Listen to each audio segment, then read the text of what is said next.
Hai, Assalamualaikum. Selamat datang di Nawasena Channel. Hari ini saya akan melanjutkan membacakan novel yang berjudul Terpaksa Menikahi Bad Boy, bab 7.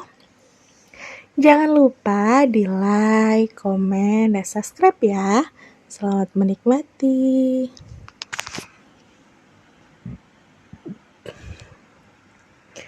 Pagi-pagi sekali, Shanum sudah siap untuk pergi bekerja.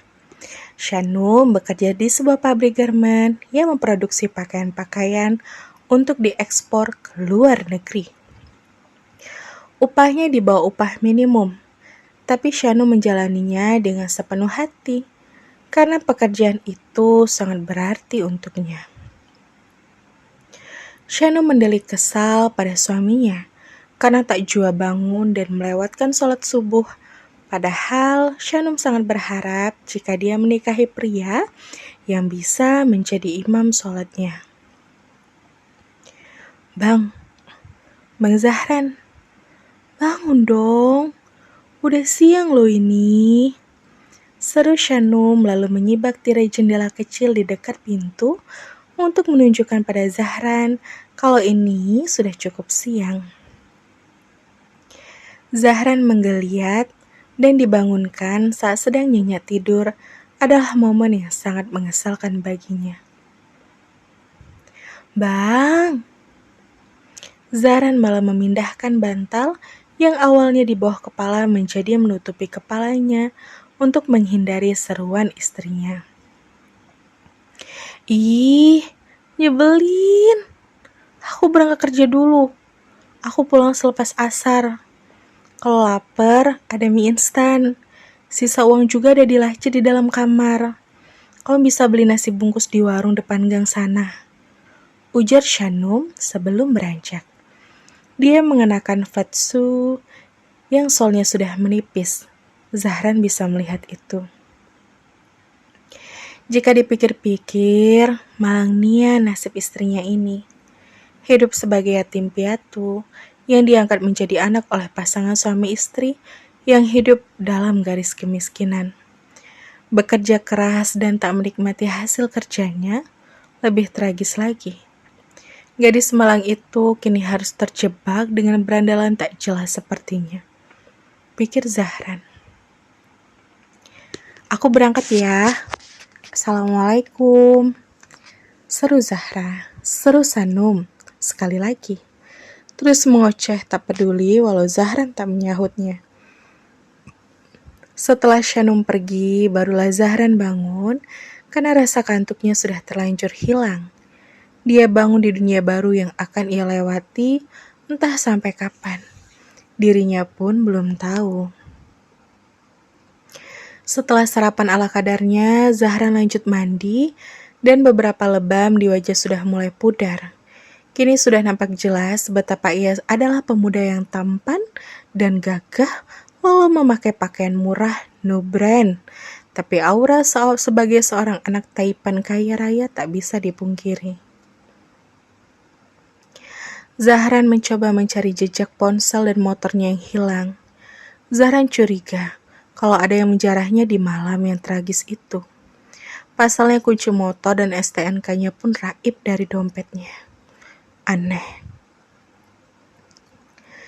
Saat Zahran berjalan di sepanjang gang, beberapa orang berbisik-bisik mengumpat dirinya. Tapi para gadis sababil malah dibuat terpukau dengan sosok Zahran yang viral karena kejadian memalukan itu. Duh, salah ya perkiraan kita.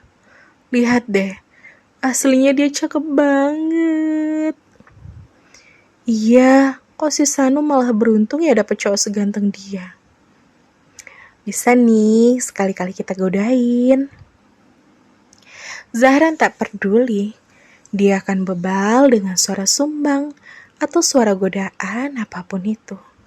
Yang menjadi fokus Zahran saat ini adalah berusaha mengembalikan nama baik Shanum. Di ujung jalan, Zahran juga bertemu dengan Tania, anaknya PRT yang malam itu begitu puas menghina Shanum. Tania yang awalnya memandang Zahran sebelah mata, Siang ini malah dibuat terpanah. Dia baru sadar kalau Zahran begitu ganteng dan gagah. Ada setitik penyesalan karena telah meremehkannya.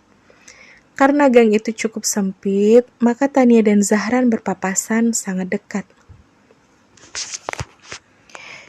Hei, kamu? Kamu? Kamu yang malam itu? Sapa Tania yang berdiri di tengah-tengah gang sehingga menghalangi jalan Zahran. Pertanyaan Tania yang tak jelas membuat Zahran hanya mengerutkan dahi. Loh, kok beda ya? Beda sama pas waktu itu. Kok sekarang malah cakep sih? Celetuk Tania tak bisa menyembunyikan rasa takjubnya. Boleh lewat nggak? Tanya Zahran dengan sikap yang dingin.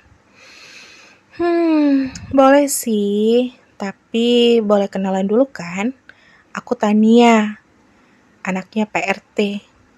Malam itu pasti kamu gak begitu memperhatikan aku gara-gara buru-buru dipaksa nikahi si Sanum. Tania yang malam itu mencibir malah berubah jadi genit. Bukannya membuat Zahran tertarik, Zahran justru tak nyaman dengan sikapnya yang lincih. Apalagi orang-orang yang ada di gang itu turut memperhatikan. Oh iya, kamu Zahran kan?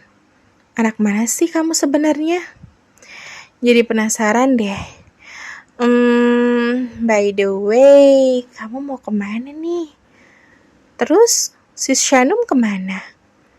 Tania masih kurang jelas, membuat Zahran semakin tak nyaman.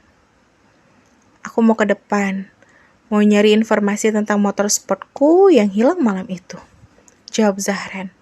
Terpaksa harus meladeni pertanyaan Tania. Sebentar.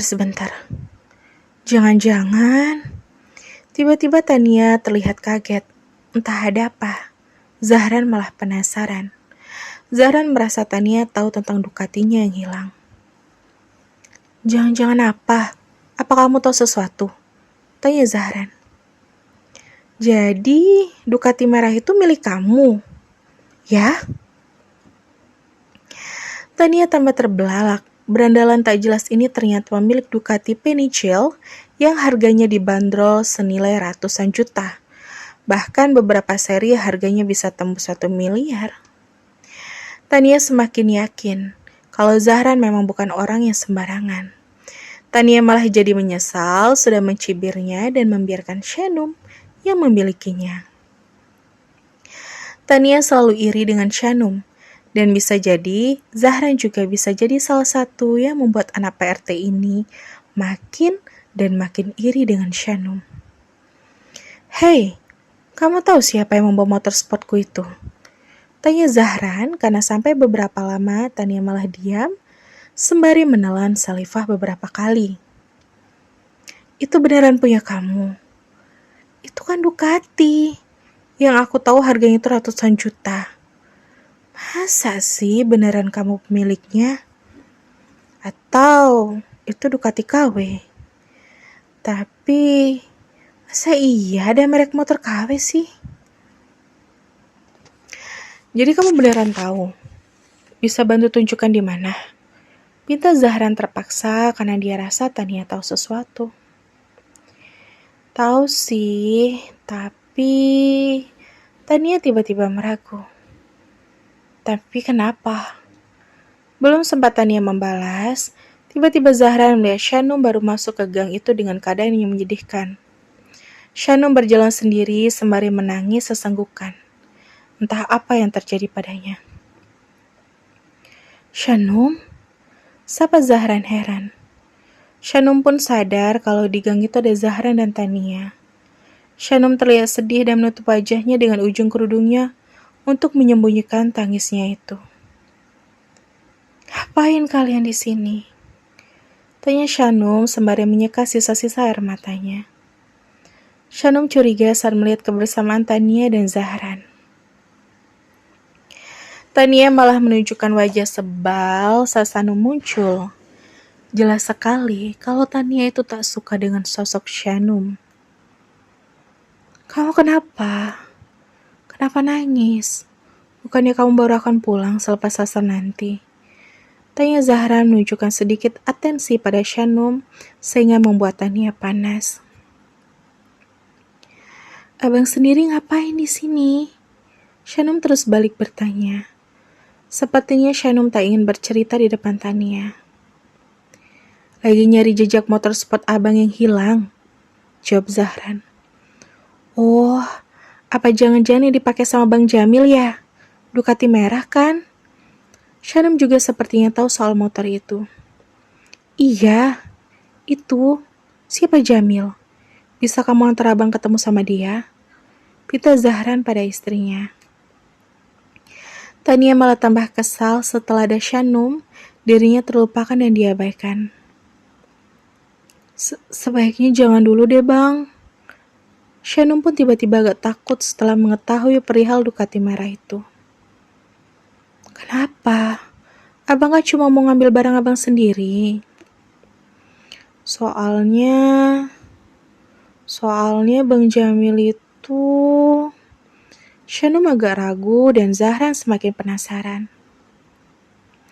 Kenapa? Siapa dia? Dia tuh preman. Jawara di kampung ini. Tegas Tania. Preman? Jawara? Lantas kalau dia adalah seorang jawara, dia berhak merampas hak milik orang lain. Zahran malah kesal mendengarnya. Apakah Zahran akan nekat menagih Ducatinya kembali dari jawara kampung itu? Dan bersambung. Sampai ketemu di bab selanjutnya ya. Wassalamualaikum.